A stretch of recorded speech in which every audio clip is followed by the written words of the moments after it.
하나님 말씀은 사사기서 4장 1절에서 10절 말씀입니다. 우리 한 목소리로 함께 읽겠습니다. 에웃이 죽으니 이스라엘 자손이 또 여호와의 목전에 악을 행하매 여호와께서 하솔에서 통치하는 가나안 왕 야빈의 손에 그들을 파셨으니 그의 군대 장관은 하로셋 학고임에 거주하는 시스라요. 야빈 왕은 철병거 900대가 있어 20년 동안 이스라엘 자손을 심히 학대했으므로 이스라엘 자손이 여호와께 부르짖었더라. 그때에 랍비돗의 아내 여선지자 드보라가 이스라엘의 사사가 되었는데 그는 에브라임 산지 라마와 베델 사이 드보라의 종려나무 아래에 거주하였고 이스라엘 자손은 그에게 나아가 재판을 받더라. 드보라가 사람을 보내어 아비노함의 아들 바락을 납달리 게데스에서 불러다가 그에게 이르되 이스라엘의 하나님 여호와께서 이같이 명령하지 아니하셨느냐. 너는 납달리 자손과 스불론 자손 10,000명을 거느리고 다볼 산으로 가라.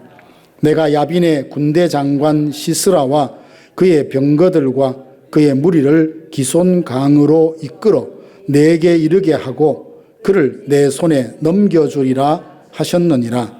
바락이 그에게 이르되 만일 당신이 나와 함께 가면 내가 가려니와 만일 당신이 나와 함께 가지 아니하면 나도 가지 아니하겠노라 하니 이르되 내가 반드시 너와 함께 가리라. 그러나 내가 이번에 가는 길에서는 영광을 얻지 못하리니 이는 여호와께서 시스라를 여인의 손에 파실 것임이니라 하고 드보라가 일어나 바락과 함께 게데스로 가니라. 바락이 스불론과 납달리를 게데스로 부르니 10,000명이 그를 따라 올라가고 드보라도 그와 함께 올라가니라. 아멘. 사사 에웃이 살아있을 때에 80년 동안 평안을 누렸습니다. 그런데 에웃이 죽자 오늘 성경에 나오는 대로 또 여호와 앞에 악을 행했다. 사사기에 보면 계속 반복해서 나오는 말이죠. 또 여호와 앞에 악을 행했다. 그래서 하나님은 자기 백성 이스라엘을 가나안 왕 야빈의 손에 파셨다고 합니다. 넘기셨다고. 이스라엘은 그래서 20년 동안 긴 세월 동안 가나안 왕 야빈의 그 철병거 아래서 고통을 받았습니다. 철병거 900대라. 우리가 처음 사사기를 시작하면서 골짜기에 철병거가 있어서 쫓아내지 못했다라는 그런 지파가 있었던 걸 봤죠. 이 철병거라는 것은 최첨단 무기 체계를 말하죠. 이처럼 가나안 군사력은 이스라엘 백성들의 갖추어진 무기와는 비교할 수 없을 정도로 압도적인 우위에 있었습니다. 가나안 왕 야빈은 그 철병거 900대를 앞세워서 이스라엘 백성을 학대했다고 했어요. 학대했다는 말은 단순히 좀 괴롭힌다라는 것을 훨씬 넘어서서 올리브를 틀에 놓고 막 짓이겨서 기름을 짜듯이 그렇게 뼈가 으스러지는 고통과 숨막히는 압박을 받았다는 뜻입니다. 매일 철병거 바퀴 소리에 이스라엘 백성들은 주눅이 들 수밖에 없었고, 그리고 더 비극적인 것은 이 고통이 어디에서 시작되느냐 하는 점입니다. 1절 다시 보면 이스라엘 자손이 또 여호와의 목전에 악을 행하였으므로, 또라는 단어가 나옵니다. 또 구원받고 감사하다가 시간이 지나니까 하나님을 향한 그 마음이 느슨해지기 시작했던 것이고, 그들에게는 그 무엇보다도 하나님의 관계가 삶 속에 우선이 되어야 함에도 불구하고 하나님과의 관계를 소홀히 여겼습니다. 하찮게 여겼던 거죠. 결국 하나님을 떠나면 평안도 없고 하나님을 거부하면 보호도 사라진다는 것을 이 역사를 통해서 우리가 알 수 있습니다. 그런데 여러분, 여기서 우리가 놓치지 말아야 할 것은, 그럼 20년의 세월 동안 하나님은 뭐하고 계셨는가? 하나님은 어떤 마음으로 이스라엘 백성들을 지켜보고 계셨을까라는 겁니다. 하나님은 20년 동안 포기하신 것이 아닙니다. 매일같이 날마다 이스라엘 백성들이 하나님을 버리고 바알을 섬기던 그들이 바알을 버리고 하나님을 섬기러 다시 돌아오기를 기다리고 계셨습니다. 우리가 범죄할 때 너 죄를 짓는구나. 하나님이 외면하시는 것이 아니라 언제 돌아올까? 언제 죄의 결과가 끔찍한 사망이라는 것을 알고 돌이켜서 내게로 올까를 날마다 손꼽아 기다리시는 것이 우리를 향하신 하나님의 마음입니다. 3절 끝에 보니까 이스라엘 자손이 여호와께 부르짖었더라. 드디어 그들이 하나님을 찾기 시작합니다. 우상이 아니라 하나님을 찾았어요. 모든 과정을 보면 그들이 진심으로 회개하고 돌아왔다기보다는 가나안 왕 야빈의 그 학대가 너무나 힘들어서 고통스러워서 제발 여기에서 벗어나고 싶습니다 하는 마음으로 돌아왔어요. 아이들이 잘못했다라고 부모가 지적하며 회초리를 들면 싹싹 빌지 않아요? 또 어떤 애들은 끝까지 잘못했다고 버틴 애들인데 싹싹 빌어요. 정말 자기가 잘못했다고 사과하고 비는 게 아니라 매가 무서워서. 하나님이 이스라엘 백성들이 그 마음을 아심에도 불구하고 일단 하나님께로 돌아오니 그들을 용서하시고 그들을 구원할 자를 정하시는 것을 보게 됩니다.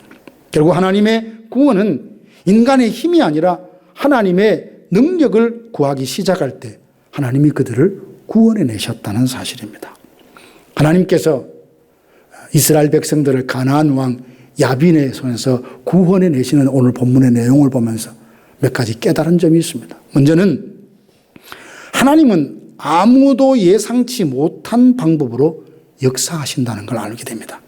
4절에서 5절 보면 그때 랍비돗의 아내 여선지자 드보라가 이스라엘을 다스렸더라. 그는 에브라임 산지 라마와 베델 사이 드보라의 종려나무 아래에 거주하였고 이스라엘 자손은 그에게 나아가 재판을 받더라. 사사기에 나오는 12사사 중에 유일하게 여자 사사가 이 드보라입니다. 철저히 남성 중심의 사회였던 그때 여성이 지도자가 되어서 전쟁을 이끌고 재판을 한다. 이건 상상하기 어려운 일이죠. 그런데 하나님은 랍비돗의 아내 드보라를 세우셨습니다. 왜 하필 여자였을까? 바락이란 당대에 장수가 분명히 있었음에도 불구하고 왜 한 가정의 가정주부인 랍비돗의 아내라는 드보라를 들어서 이스라엘을 구원하는 일에 사용하셨을까?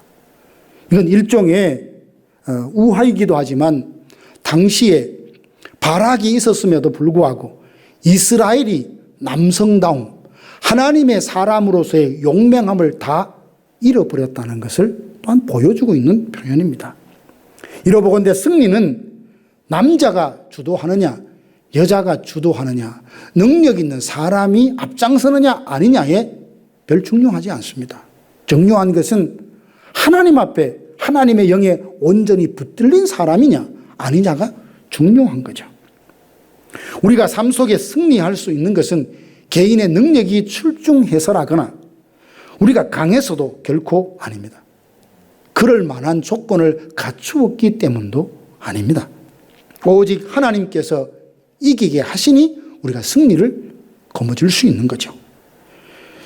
드보라는 자신이 선지자로 선택된 것이 사사로 선택된 것이 자기의 능력이 아니라는 걸 잘 알았습니다. 그래서 그녀는 종려나무 아래 앉아 있었습니다. 종려나무는 사막에서 그늘을 제공하는 그런 나무로 알려져 있습니다. 지친 나그네에게 쉼을 주고 억울한 그 일들을 당한 사람의 말을 들어주고 하나님의 말씀으로 그들을 위로해 주는 일, 이런 일을 누가 했다고요? 랍비돗의 아내인 드보라가 했다는 말이에요. 그런 점에서 드보라는 고통받는 백성들에게 잠시 그늘이 되어주는 종려나무와 같은 사람이었습니다. 드보라는 하나님의 입이 되어서 말씀을 통해 백성을 위로했습니다. 예레미야서에 보면 예레미야에게 하나님 말씀하시는데 내가 진실로 하나님의 말씀을 전하면 내 입은 곧 나의 입이 된다. 선지자의 입은 하나님의 입이 된다라고 하셨어요. 그저 자기 마음속에 우러나오는 말이 아니라 진실로 하나님이 말하라고 하는 그 말씀을 전한다면 그 말씀을 전하는 입은 하나님의 입이다 그러셨어요. 그런 점에서 이 드보라는 하나님의 입을 대변하는 사람이라 할 수 있어요. 그는 바락 장군을 부릅니다. 불러서 이렇게 말을 해요. 이스라엘의 하나님 여호와께서 이같이 명령하지 아니하셨냐. 하나님이 드보라에게 말씀하셨다는 것을 말해주죠. 하나님이 지금 우리에게 명령하고 있지 않느냐. 가서 가나안 왕 야빈을 그 손으로부터 이스라엘 백성들을 구원하라고 말하지 않느냐. 그러니 너는 납달리 자손과 스불론 자손 1만 명을 데리고 가서 다볼산으로 가라 라고 그렇게 이야기를 합니다. 얼마나 명확한 하나님의 약속입니까? 하나님이 그 대적을 네 손에 붙여주셨다. 반드시 이긴다. 반드시 승리케 될 것이라는 약속을 주었습니다. 그럼에도 불구하고 바락의 반응이 어떠합니까? 그 말하는 드보라 앞에서 이렇게 말합니다. 당신이 함께 가면 내가 갈 것이지만 당신이 가지 않으면 나도 가지 않겠다고. 이 장면을 생각하면 참 우스꽝스럽죠. 어떤 일을 주도해 나가야 될 장수가, 표현이 좀 죄송합니다만 아주머니 앞에서, 그죠? 주부, 가정주부 앞에서 당신이 나와 함께하면 내가 가지요. 그런데 당신이 안 가면 나도 안 갈래요. 지금 이런 분위기예요. 장수면서도 전쟁터를 수없이 누볐던 사람임에도 불구하고 바락은 그 철병거 900대를 앞선 가나안 왕 야빈과 싸우는 것이 두려웠던 겁니다.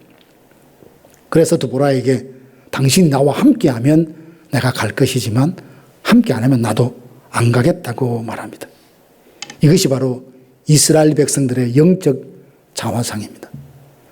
교회는 남성이든 여성이든 은혜 받은 사람이 열심히 하면 영적인 활력이 있고 생명력이 있어서 부흥하고 성장합니다. 그런데 요즘 보면 대개 교회들이 여성분들이 굉장히 역할을 많이 하시는 것을 보게 됩니다. 상황상 뭐 그럴 수 있다고 봐요. 그런데 우리 한국 교회사에 보면 우리 그 여성분들을 보고 권사라는 직분도 준 것은 뭐냐 하면 성경에 권사라는 직분은 없지만 교회사적으로 교회 부흥과 성장에 여성분들의 역할이 참 중요하게 역할을 했다는 것을 인정하고 그런 일이 있지 않습니까? 드보라가 말합니다. 내가 반드시 너와 함께 가리라. 그러나 이번 전쟁에서 너는 영광을 얻지 못할 것이다. 하나님이 여인의 손에 가나안 왕 야빈을 손에 붙였기 때문이라 라고 말씀합니다. 전쟁에 동참해서 승리를 얻어도 그 영광은 결국 드보라와 뒤에 나오는 야일이라는 여성이 갖게 될 것이라고 이야기를 하죠. 여기서 또 하나 우리가 생각해 볼 것은 뭐냐 하면 모든 상황에서 하나님의 영광을 돌려야 된다. 즉, 내 눈에 약한 자, 내 눈에 뭔가 해낼 수 있는 사람이 아무도 없을 것 같아도 하나님은 하나님의 일을 위해서 준비한 사람들이 있다는 겁니다.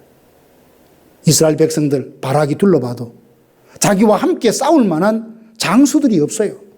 그래서 그 철병국 900대에 기가 죽어서 그냥 숨어서 지내는데 하나님은 때가 되어서 그 백성이 부르짖자 상상도 못했던 방법, 아무도 기대치 않았던 여인을 통하여서 그들을 그 가운데서 구원해 내시는 것을 보게 됩니다. 우리도 마찬가지입니다. 내 눈으로, 내 상식으로 보면 교회를 새롭게 할 만한 사람이 아무도 없어 보여요. 우리의 비즈니스, 우리의 가정에도 이 어려운 힘든 문제를 거뜬히 넘어가게 할 사람이 아무도 없어 보입니다. 사람도 안 보이고 방법도 안 다루고 상황도 도대체 나아질 것 같지 않아요. 그럼에도 불구하고 우리를 향하신 하나님의 사랑은 여전히 우리를 향하고 있어서 하나님은 때에 맞게 하나님의 방법으로 준비했던 하나님의 사람을 통하여 우리가 생각지 못했던 방법, 생각지 못했던 곳에서의 도움과 또한 방법을 통해서 그 일을 넘어가게 해주시고 해결하게 해주신 겁니다. 신앙생활 수십 년 했던 우리 권사님들, 집사님들 보면 지나간 삶을 돌아보면 아 맞아 그랬지 공감하실 거예요. 그때 내 방법 내 생각으로는 도저히 이 문제를 해결할 수 없어요. 여기가 끝인가 보다. 그런 생각이 들었던 데가 있었지만 지금 그 고비를 기막히막 내가 생각지 못했던 방법과 사람을 통하여서 내가 그 문제를 이겨낼 수 있도록 하나님이 도와주셨다는 것을 깨닫는 간증거리들이 많이 있을 것입니다. 그러므로 우리가 할 일은 나 자신을 뽐내는 것이 아니라 내 능력을 과신한 것도 아니고 내가 열심히 하면 다 된다라는 이 오만한 태도를 다 버리고 온전히 하나님께 붙들림만 되면 그 누구를 통해서도 하나님의 그 일들은 이루실 것이다. 잠잠히 우리의 시선을 하나님께 고정하며 만약 어떤 일이 잘 되었다면 모든 영광을 하나님께 올려드리는 저와 여러분들 될 수 있기를 주님의 이름으로 축원합니다. 두 번째는 이걸 보면서 하나님은 강점을 약점으로 또는 약점을 강점으로 바꾸시는 역동적인 하나님을 보게 됩니다. 한나가 사무엘상 2장에 보면 찬양을 합니다. 하나님은 죽이기도 하시고 살리기도 하시고 높이기도 하시고 낮추기도 하시고 모든 일의 역동적인 우리 하나님의 성품과 사역의 특징을 드러내는데요. 드디어 전쟁이 시작됩니다. 시스라는 철병국 900대를 가지고 그 평야에 다 집결을 시켰습니다. 아마 그 기세가 얼마나 당당했을까요? 어느 누가 우리의 이 철병국 900대의 이 군대를 막아설 수 있고 맞설 수 있단 말인가? 그는 아마 100% 승리를 장담하고 있었을 것입니다. 그 다볼산에 있는 벌벌 떨고 있는 이스라엘 백성들을 보면서 그렇게 생각하지 않았을까요? 오늘로 너희들은 끝장이다.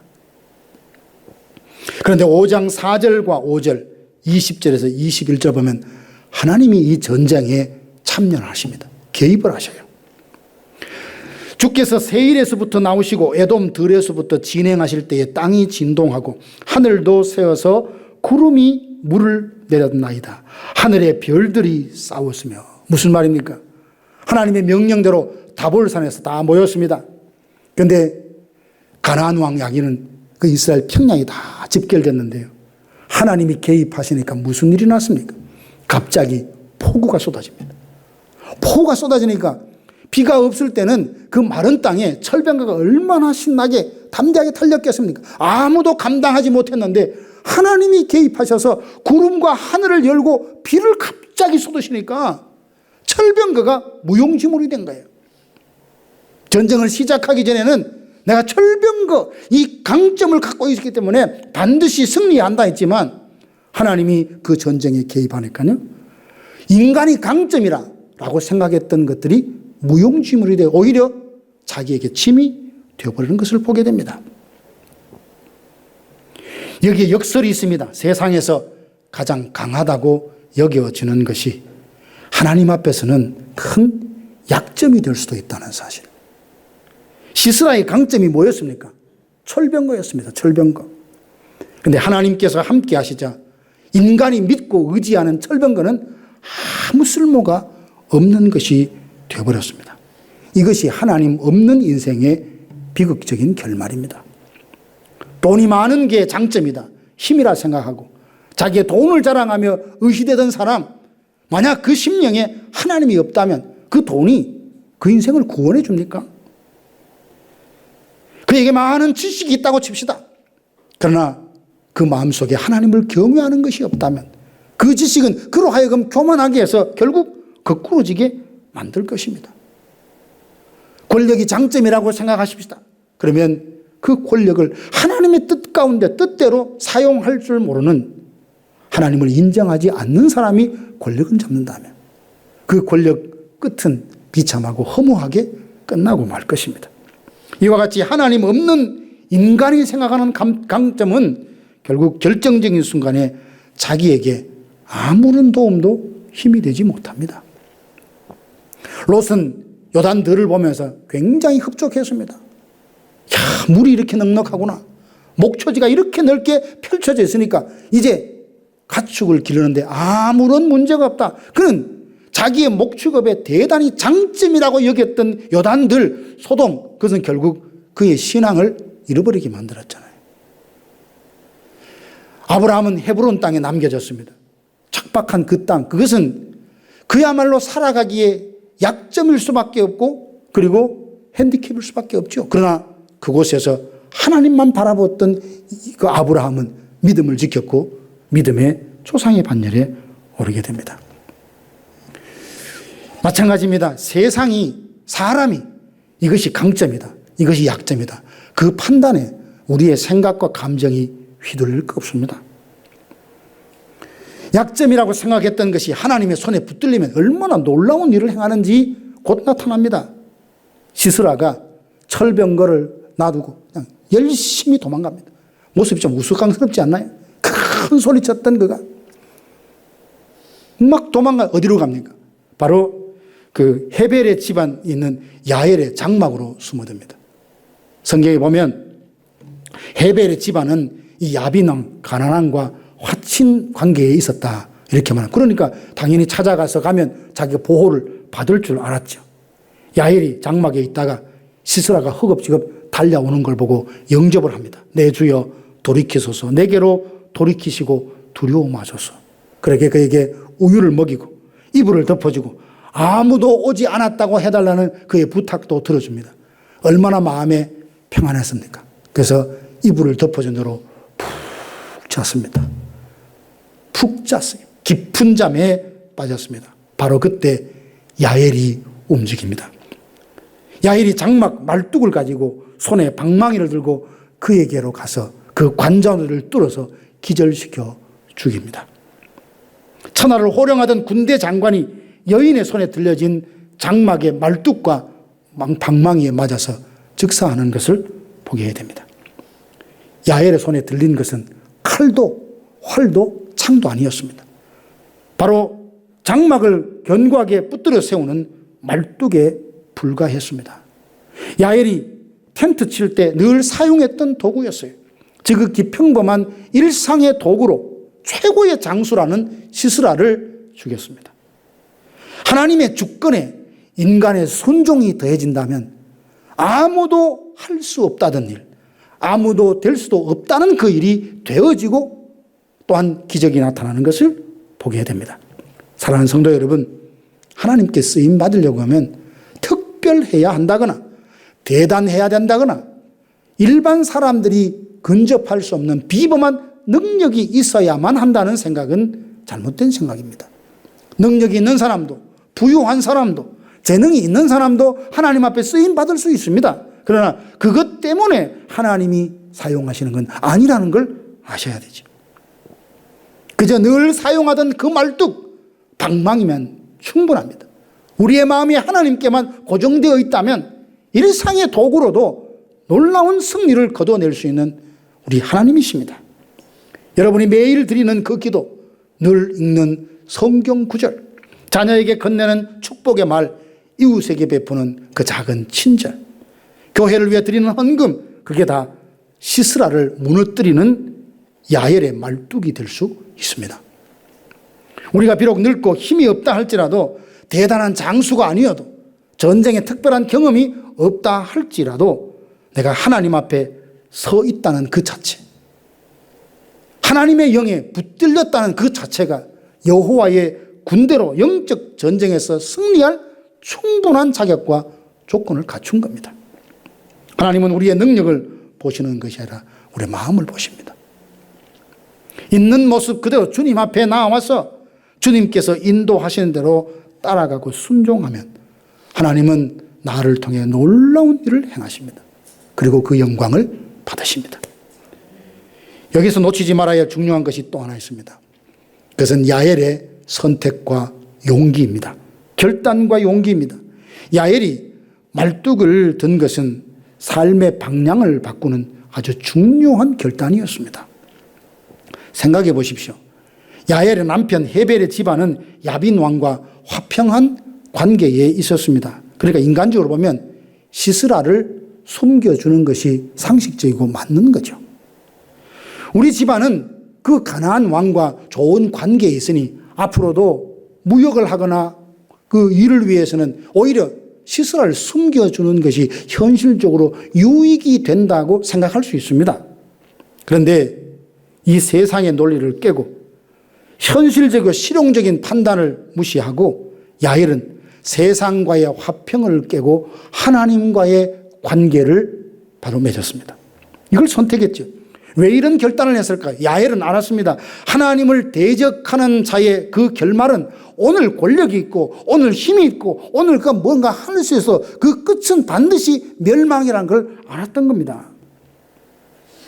라합이 생각나지 않습니까? 라합은 여리고 사람이에요.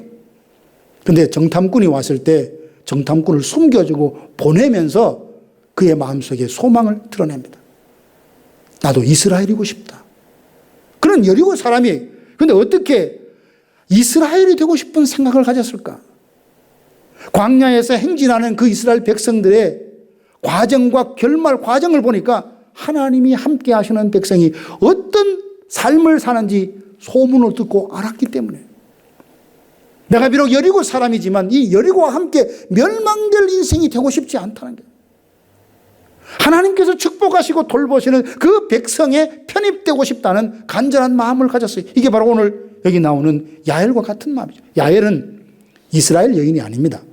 겐 족속이라 해서 겐 족속. 모세의 장인 그 사람이라고 했는데 이 겐 사람 헤벨의 아내 야엘은 진심으로 하나님 앞에 섰을 때 하나님의 그 일에 동참했을 때에 진정 구원이 있다는 것을 알았던 사람입니다. 이걸 알았기에 그는 거룩한 결단을 내릴 수 있었습니다. 실제로 굉장히 용감해도 남자라 할지라도 지금 자기 장막에 이불을 덮어쓰고 있는 시스라는 아주 탁월한 장수를 향하여 말뚝을 여기다 대고 망치로 쳐서 죽인다. 이거 쉬운 일이 아닙니다. 근데 가정주부가 그 시스라 장군에게 그렇게 행동으로 옮길 수 있었던 것은 하나님과 함께하는 것이 정말 진정 축복이라는 것을 조금도 의심하지 않고 100% 믿었던 믿음의 행동이었죠. 그래서 오늘 성경에 보면 겐 사람 헤벨 아내 야엘은 여인 중에 가장 복을 받은 사람이다. 장막에 거주하는 여인 중에 가장 복을 받은 사람이라고 그렇게 소개하고 있습니다. 야엘이 복을 받은 것은 우선순위를 바로 세웠기 때문입니다. 세상의 이익보다 하나님의 뜻을, 인간의 이익보다 안전보다는 하나님의 편을, 자신의 순간적인 현실의 유불리보다는 하나님과의 관계를 선택할 줄 알았던 지혜롭고 용기 있는 사람이었습니다. 사랑하는 성도 여러분, 우리도 매일 선택의 기로였습니다. 사역하는 저도 비즈니스를 하는 여러분도 마찬가지입니다. 직장에서, 사업에서, 가정에서, 인간관계에서 이 정도는 괜찮지 않을까 끊임없이 유혹이 올 것입니다. 요즘 세상이 다 이런데 나만 이렇게 살려는 것 아닌가? 이렇게 산다고 잠깐 내가 일탈한다고 해서 큰 문제가 있는 것은 아니지 않겠느냐는 등 유혹이 우리 마음에 찾아올 수 있습니다. 주일날 예배 한번 빠지는 것이 뭔 그 대수라고. 정직하게 살면 손해볼 것 같고 타협하면 오히려 큰 이익이 될 것 같은 이런 생각들로 사단은 우리를 유혹합니다. 야엘은 우리에게 말합니다. 세상과의 화평은 잠깐이지만 하나님과의 화평은 영원하다고요. 시스라를 숨겨줬으면 야엘은 당장은 편안했을지 모르지만 하나님의 심판을 피할 수는 없었을 겁니다. 반대로 세상의 안전을 깨고 하나님 편에 섰을 때 야엘은 장막에 거하는 여자들 중에 참으로 복된 자라고 그렇게 인정을 받았습니다. 하나 더 나누자면 사사기서 5장은 드보라와 바락의 승리한 후에 찬양하는 내용입니다. 이 찬양송에 참 마음에 와닿는 부분이 있습니다. 5장 2절 보니까 이스라엘의 지도자들이 그들을 영솔하였고 백성이 즐거이 헌신하였으니 여호와를 찬양하라. 하나님이 드보라를 통해서 이 전쟁에 너희들이 승리한다고 분명히 약속을 주셨습니다. 그런데 승리를 거머쥐기 위해서는 무슨 일이 있었다고요? 백성들이 즐거이 헌신했다고 했어요. 하나님은 이 지상의 모든 교회가 하나님의 기쁨이 되고 부흥을 하게 되고 이 세상에 하나님 나라를 확장하는 일에 기여하고 쓰임받는 공동체가 되기 원합니다. 그럼에도 불구하고 수많은 교회들 중에 어떤 교회들은 세상의 지탄거리가 되고 손가락질을 받는 이유가 무엇입니까? 약속이 주어졌음에도 불구하고 그 약속을 누리지 못하는 이유는 그 교회를 구성하고 있는 한 사람 한 사람이 하나님의 나라, 하나님의 일에 어떻게 대응하고 반응했냐에 달려있는 겁니다. 5장 14절 18절 보면 어떤 지파들이 참여했는지 나오는데요. 에브라임, 베냐민, 마길, 므낫세, 이사갈, 스불론, 납달리가 이 전쟁에 승리의 약속을 믿고 동참했다라고 말합니다. 특히 스불론과 납달리는 이렇게 말해요. 죽음을 무릅쓰고 목숨을 아끼지 않았다. 죽음을 무릅쓰고 목숨을 아끼지 않았다. 승리가 약속되어도 그 승리의 기쁨을 누리려고 하면 즐거운 마음으로 즐거이 최선을 다하여 헌신하는 일이 있어야 한다는 말입니다. 그런데 이 일에 동참하지 않는 사람들이 있었어요. 15절에서 17절 보면 루벤 지파가 그랬습니다. 시냇가에서 큰 결심을 했다고 2번씩이나 나옵니다. 그런데 결심은 했지만 행동으로 옮기지 못했어요. 누가 지었는지 모르겠지만 그 책 제목을 보면 바보는 늘 매일 결단만 한다, 그런 말이 있어요. 오늘 이렇게 살아야지 결정하고 작심삼일이 아니라 작심삼초, 그 말이 끝나자마자 까마득히 잊어버려요. 어찌하여 내가 우리 사이에 머물러 있어서 목자의 피리 부는 소리를 듣는가. 이 말은 루벤은 시냇가에서 마음에 큰 결심을 했지만 동시에 그 마음에 생각이 나눠져 있었어요. 그래서 가야 될까 말아야 될까, 이길 수 있을까 없을까, 가면 좋을까 안 좋을까, 위험하지 않을까 이기긴 할까, 끊임없이 두 마음이 그 마음에 있었습니다. 야고보서 1장에도 보니까 하나님은 후히 주시고 꾸짖지 아니하신다. 그러니까 지혜가 부족하거든 그 하나님께 구해라. 다만 두 마음을 품지 마라. 두 마음을 품으면 마치 바다 물결에 왔다 갔다 하는 파도와 다를 바가 없다라고 말하며 그 마음으로는 응답받을 기대를 하지 말라, 이런 표현이 있습니다. 그런가 하면 길르앗도 보면 요단강 건너편에 머물렀거니와 라는 표현을 보면 안전지대에 머물러 있었어요. 요단강 동편에 있었으니까 그 서쪽에 있는 일들을 너희들이 있어봐야 우리는 안전하다라고 생각했겠죠. 단 지파도 보세요. 단은 어찌하여 배에 머물렀으며, 이 말은 요즘식으로 말하면 자기 사업, 자기 생각에만 부지런히 시간을 쓰고 그렇게 다니다가 정작 하나님의 일에 헌신하지 못하고 세월을 다 보낸 겁니다. 물론 여기서 사시는 여러분들 보니까 비즈니스를 하든 뭘 하든 간에 크든 작든 간에 대충 설렁설렁해서 될 건 단 하나도 없어요. 그냥 온 힘을 다 쏟아 될까 말까 할 정도. 참 힘든 삶을 살아갑니다.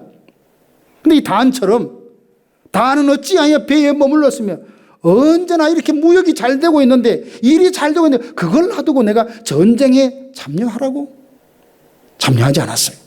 아셀 지파도 마찬가지였습니다. 아셀은 바닷가에 앉으며 자기 항만에 거하였도다. 지금 누리는 이 안락한 편안함이 이렇게 좋은데 이걸 내려놓고 전쟁에 내가 참여한다고? 참여하지 않았습니다. 그 결과가 뭡니까? 23절 여호와의 천사가 이르기를 메로스를 저주하라. 거기 주민을 심히 저주하라 하셨나니 이는 그들이 와서 여호와를 돕지 아니하며 여호와를 도와 용사를 치지 아니한 까닭이로다. 여기 저주가 나온다고 해서 우리가 일반적으로 사는 그런 저주로 생각하지 마세요.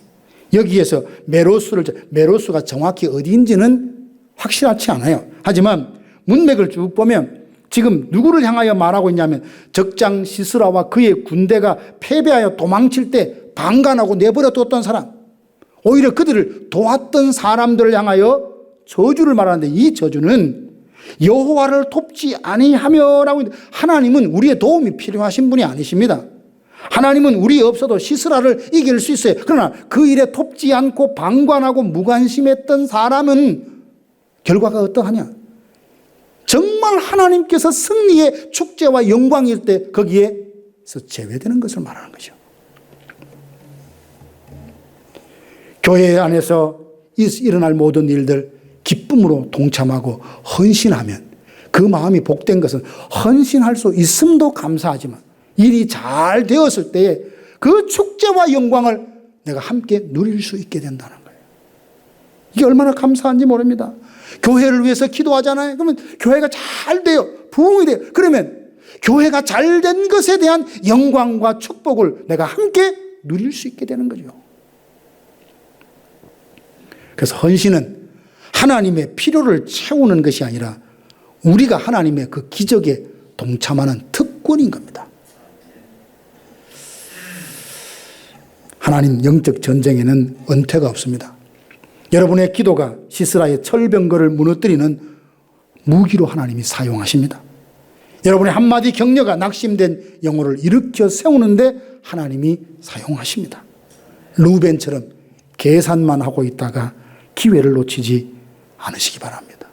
단처럼 내 먹고 사는 일에만 매여서 있지 마시고 아셀처럼 지금 안락함에 안주하지 마시고 먼저 그의 나라와 그의 의를 구하라. 그리하면 이 모든 것을 너희에게 더하시리라. 예수님이 친히 이 말씀을 하시고 이 말씀대로 내 삶 속에 이루어졌다는 간증을 갖는 저와 여러분들 되기를 원합니다. 말씀을 마무리하겠습니다. 오늘 드보라와 야엘 두 여인의 역할을 통해서 하나님이 이스라엘을 가나안 왕 야빈의 학대로부터 구원하신 내용을 봤습니다. 드보라는 하나님의 말씀을 선포합니다. 일어나라. 이는 여호와께서 시스라를 너의 손에 넘겨주신 날이다. 야엘은 세상의 화평을 깨고 오히려 하나님의 편에 섰던 사람입니다. 일상의 말뚝으로 하나님의 원수를 무찌르는 데 쓰임받았던 여인입니다. 하나님의 능력이 두 여인의 순종과 함께 나타날 때 20년 학대 가운데 있던 이스라엘의 고통에서 해방되었고 40년의 태평성대가 펼쳐졌습니다. 사사기 5장 31절 드보라가 마지막으로 이렇게 노래합니다. 여호와여 주의 원수들은 다 이와 같이 망하게 하시고 주를 사랑하는 자들은 해가 힘있게 도둠같게 하옵소서. 저는 이 말씀을 참 좋아해요.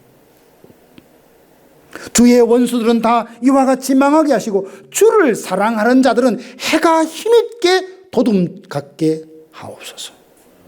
여러분, 새벽이나 어둠이 아무리 짙어도 아무리 캄캄해도 해가 뜨면 그 어둠은 흔적도 없이 사라집니다. 그 해가 떠올라서 모든 땅을 뒤덮고 있는 어둠이 사라지듯 하나님께서 주를 사랑하는 사람에게 힘과 능력 주셨어요. 그 광명이 비쳐서 삶 속에 어둠이 사라지게 할 것이라는 말씀을 하고 있습니다.